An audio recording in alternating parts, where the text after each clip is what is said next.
Então, nessa ação penal 506-31-30-17, continuidade do depoimento do senhor Antônio Palocci Filho, eu devolvo a palavra à defesa do senhor Luiz Inácio Lula Silva. Perfeito.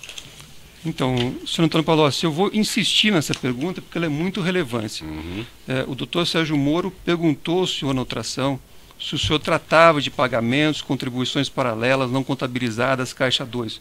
O senhor fez uma afirmação aqui muito clara: eu nunca tratei. Então, eu pergunto, o senhor hoje muda a versão por conta da negociação da sua delação premiada?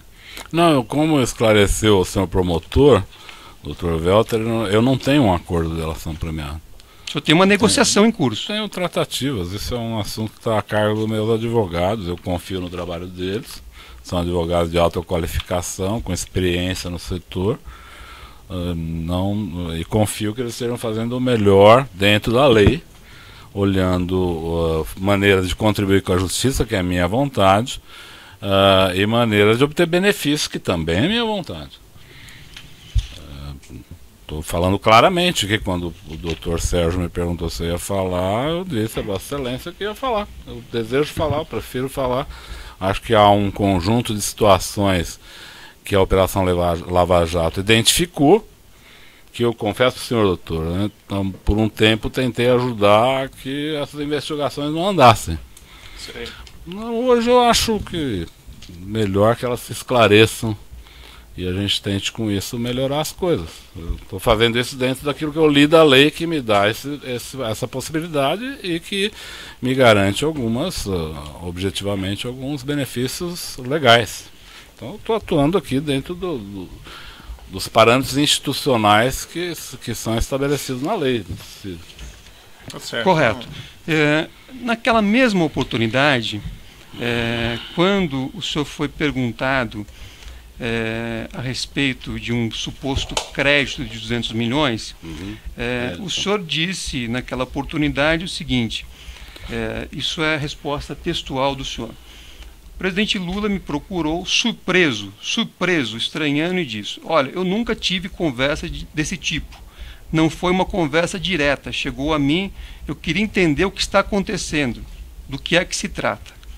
E aí o senhor disse que, por conta desta afirmação, relato textual do senhor, o presidente Lula teria ficado surpreso e estranhado o assunto. Aí o senhor teria ido ao senhor Marcelo Odebrecht e dito: jamais tratamos a relação do governo com a empresa a partir de provisões. O senhor, mais uma vez, quer dizer, como compatibilizar o que o senhor disse no depoimento anterior com a versão que o senhor dá hoje aqui nesta audiência? O senhor poderia especificar o que o senhor achou diferente? O senhor disse aqui no seu relato que o senhor foi chamado pelo presidente Lula e ele disse surpreso, estranhando algum tipo de referência a um crédito. O senhor foi tomar satisfação com o Marcelo Odebrecht. Foi o que eu expliquei para o doutor, para Sua Excelência, o juiz Sérgio Moro, agora, há poucos minutos. A relação com o Odebrecht não se dava dessa maneira, por isso ele ficou surpreso com a forma com que o Emílio abordou no final de 2010. Não foi para oferecer alguma coisa, doutor, foi para fazer um pacto, que eu chamei de pacto de sangue, porque envolvia um presente pessoal, que era um sítio, envolvia o prédio de um museu, pago pela empresa, que envolvia palestras pagas a R$200 mil, fora impostos, combinadas com a Odebrecht para o próximo ano, várias palestras. E envolvia uma reserva de R$300 milhões. Certo. O presidente Lula me procurou. Eu ficaria surpreso também. Eu não estranhei a surpresa do presidente, mas ele não mandou eu brigar com a Odebrecht. Ele mandou eu recolher os valores. Correto. Só para lembrar, essa conversa que o senhor afirma ter ocorrido entre o ex-presidente Lula e o senhor Emílio Odebrecht, o senhor não estava presente? Não. Certo. Eu esclareci que quem me contou essa conversa foi o presidente Lula na manhã seguinte. Correto. E o Marcelo Odebrecht, quando eu falei com ele, confirmou que ele tinha pedido para o pai dele falar. Ele só teve divergência de valores. Ele falou: não é 300 milhões, meu pai se enganou. 300 é a soma daquilo que foi dado com aquilo que ainda tem disponível. E o pai do Marcelo, seu Emílio, disse ao presidente Lula que 300 milhões é o que estava disponível naquele momento. Então havia entre eles uma divergência. E eu algumas vezes conversei com o Marcelo sobre isso. Certo. Pediria só um pouco mais de objetividade para o senhor. Quer dizer, eu só confirmo então que o senhor não estava presente nessa suposta conversa entre o presidente Lula e o senhor Emílio. Estava presente na conversa com o presidente Lula. Certo, mas não na suposta conversa. Não, na suposta não, está na agenda do presidente Lula. O senhor estava presente na conversa? Não, estou dizendo, a reunião está na agenda, as duas reuniões, uma do presidente Lula com o seu Emílio Odebrecht nos últimos dias de dezembro, e outra no penúltimo dia de dezembro, dia 30, aí já com a participação da presidente eleita Dilma Rousseff, onde, vamos dizer, as amarrações políticas foram feitas por eles. E o presidente Lula, o Marcelo, depois o doutor Emílio, todos me falaram da reunião. Certo. Então, a presidente Dilma. Eu vou repetir para o senhor a pergunta, porque ela é bem objetiva. Mas ele já respondeu, doutor. Ele já falou que não estava presente na reunião. Perfeito. Então, assim... O senhor Emílio Odebrecht foi ouvido por este juízo e nesta ação penal. E quando perguntado a respeito do tema, o senhor Emílio afirmou peremptoriamente que não tratou desse assunto com o ex-presidente Lula. Ele foi ouvido na condição de testemunha e colaborador, portanto com duplo dever desse assunto da verdade. Doutor, para o doutor especificar. O senhor Marcelo Odebrecht, o senhor Marcelo Odebrecht disse que teria incumbido o senhor Emílio de falar com o presidente Lula sobre um suposto crédito. Só que a afirmação do senhor Emílio aqui em juízo sobre o compromisso de dizer a verdade como testemunha e colaborador foi a de que ele jamais tratou de qualquer valor com o ex-presidente Lula. Então, queria saber se o senhor está dizendo a verdade aqui como o acusado da ação, ou se o senhor Emílio Odebrecht, como testemunha, falou a verdade, porque as versões são antagônicas. Eu não vi o depoimento do doutor Emílio. Eu vi um depoimento do doutor Emílio no seu processo de colaboração, que ele afirma que uma das coisas que ele foi fazer nessa reunião foi levar a notícia da conclusão do sítio, da obra do sítio. Isso ele mesmo fala num depoimento que eu vi na televisão. Certo, mas nesta ação penal ele fez a afirmação categórica de que jamais tratou desse tema ou de valores com o ex-presidente Lula. E ele fez a afirmação como testemunha. Ele falou para o presidente Lula, falou para mim, o presidente Lula falou para mim, a presidente Dilma falou para mim, e o Marcelo Odebrecht falou para mim. Todas as pessoas falaram para mim que trataram de 300 milhões. Só havia uma divergência. Se eram 300 milhões disponíveis, ou, segundo o Marcelo, que era um pouco mais contido nesses valores, que os 300 milhões não eram disponíveis, eram 150 milhões disponíveis, 150 milhões pagos. E eu que não queria ter contas com a Odebrecht. Insisto, doutor, não por santidade. Eu achava que não devia ter conta corrente, eu achava que devia continuar uma relação de confiança, onde a gente buscava os recursos quando era necessário. Eu tinha essa posição, essa postura. Assim como no terreno. Eu não queria fazer aquela compra toda complicada, eu queria fazer uma compra simples, mas queria fazer. Certo. Mais alguma pergunta? Sim. Então, quero dizer, o senhor Emílio teria mentido no depoimento que prestou perante esse juízo? Eu não vi o depoimento, doutor. Eu não posso dizer se ele mentiu ou se não mentiu. Ele pode ter esquecido. Certo. Não acredito que ele tenha mentido. Perfeito. Mas provável que ele tenha esquecido, ele tenha se confundido a reunião, porque não era isso que eu quero lhe dizer. E eu já disse aqui, não era prática, doutor Emílio, tratar de reservas de recursos com o presidente Lula. Não era prática. Eu tive em dezenas de reuniões com eles, esse assunto não era a pauta das reuniões, mas nessa foi. Esse foi o espanto do presidente Lula. Não o espanto de ter disponível 300 milhões. Ele gostou disso, tanto é que na segunda vez falou que o doutor Emílio tinha confirmado os 300 e que poderia ser mais, para eu cuidar disso. Não é para cuidar do espanto dele, é para cuidar do dinheiro. Certo. Mas eu reforço aqui o depoimento que o doutor Emílio deu. E, doutor, daí para questionar o depoimento do acusado aqui, pode ser confrontado depois, mas ele não pode responder pelo depoimento do outro, do que o outro falou, que o outro não falou, se o outro mentiu, se o outro falou a verdade ou não. Então vamos adiante. Correto. O senhor sabe dizer qual era o relacionamento do senhor Marcelo Odebrecht com o ex-presidente Lula? O senhor sabe dizer se eles tinham um bom relacionamento ou não? Normal, mas pouco frequente. Com relação a esse imóvel da rua Abebeque Brandão, o senhor disse aqui que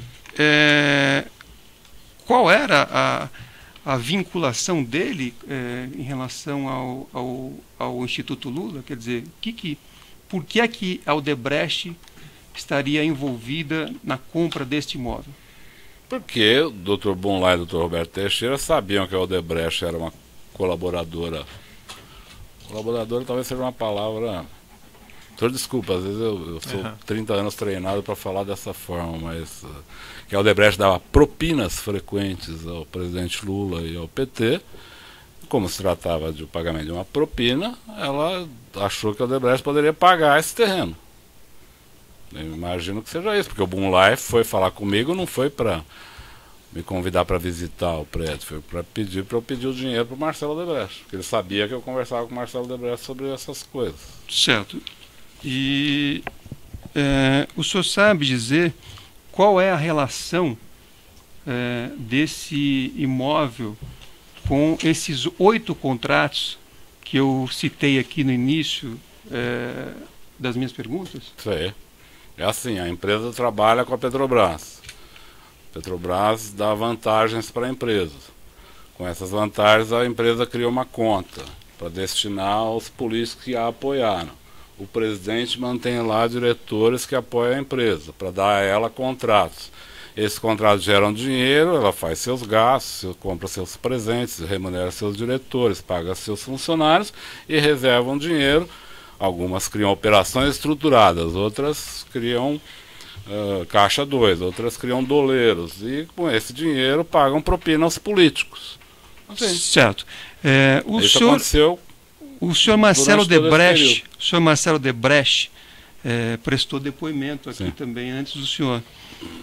E o senhor Marcelo Odebrecht diz que ele não teve nenhuma participação, jamais negociou esses 8 contratos, jamais atuou, e mais, disse que a compra desse terreno não teria nenhuma vinculação com esses 8 contratos. Então eu pergunto mais uma vez, quem está falando a verdade? É o senhor Marcelo ou é o senhor? O senhor Marcelo não falou exatamente isso que o senhor está falando. E como eu disse, o acusado responde sobre o depoimento dele, os fatos que ele sabe, não sobre o que o outro falou. Mas eu não teria problema. Não, mas eu acho que é inapropriado. Estou à sua disposição.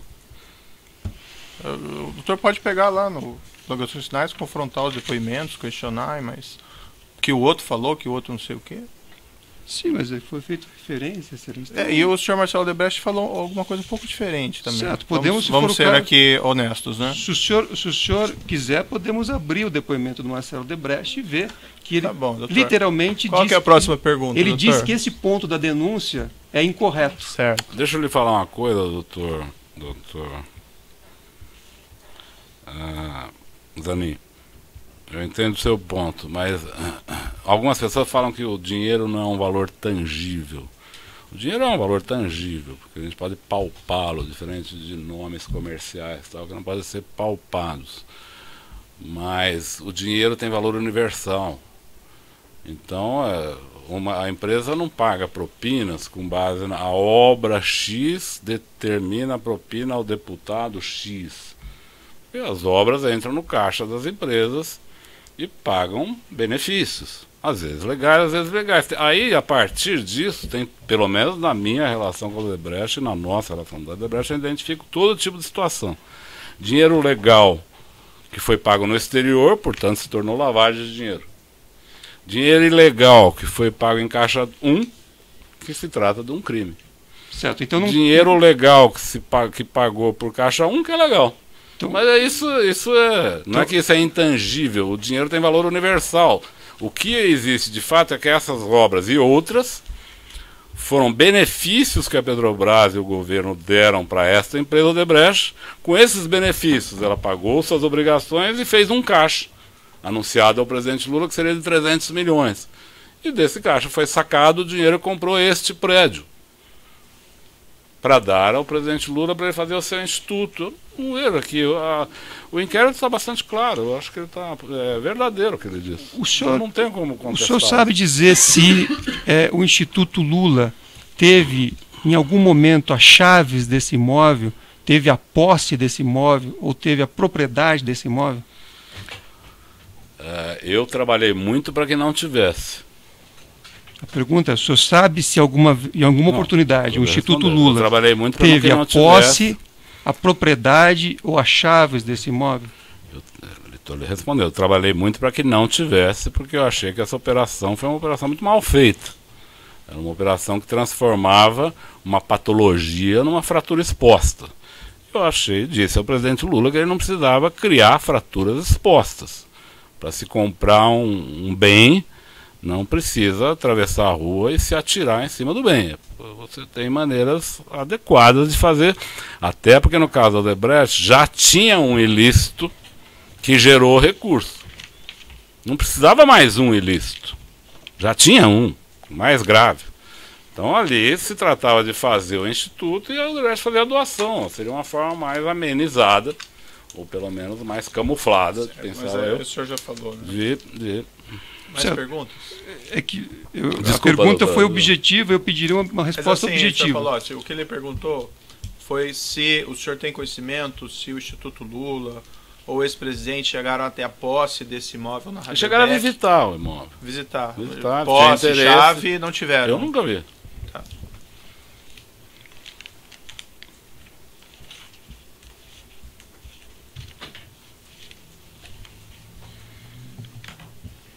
Aí, como eu lhe disse, a Odebrecht começou a estudar outros locais. Não, mas estudou o próprio local atual. Né?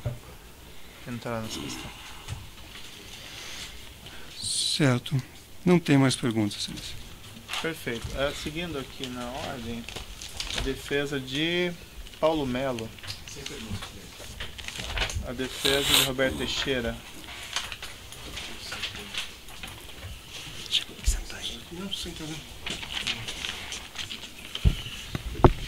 Boa tarde, senhor Palocci. Boa tarde. Só para entender bem, que para mim, confesso, não ficou muito claro.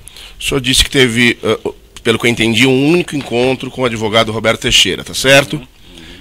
E se eu entendi bem, esse encontro foi posterior à aquisição desse imóvel pela DAG, é isso? Exatamente. Esse encontro foi aonde? Na casa do presidente Lula, em São Bernardo. Quem que estava nesse encontro? Presidente Lula, Dona Marisa, doutor Roberto Teixeira, doutor Zé Carlos Bonlai, eu e doutor Paulo Akamoto. Acho que não me lembro de outras pessoas. Tá, e nessa reunião, pelo que eu entendi do senhor ter falado, que ficou decidido que não se usaria o imóvel para o Instituto Lula, é isso? Ficou como um consenso dessa reunião. Eu não sou responsável pelo Instituto, mas o consenso dessa reunião foi que se aceitou que era inadequado ficar com esse imóvel.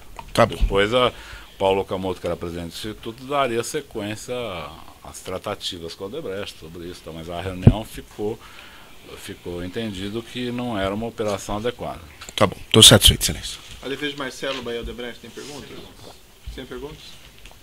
A defesa do próprio acusado tem alguma negação? Sim. Me ocorreu aqui que eu acho que eu não dei a palavra para o de acusação, mas teria perguntas? Perfeito. O senhor só pode esclarecer o seguinte: o senhor mencionou numa sua resposta, tentei ajudar a que não andassem as investigações da Operação Lava Jato juntamente com o ex-presidente? Sim. Em algumas oportunidades, eu me reuni com o ex-presidente Lula e com outras pessoas no sentido de buscar, vamos dizer, criar obstáculos à evolução da Lava Jato. Posso citar casos, se o senhor desejar. Vamos deixar isso, não é objeto específico desse processo, vamos deixar então para uma outra oportunidade essa questão. Pode encerrar então a gravação.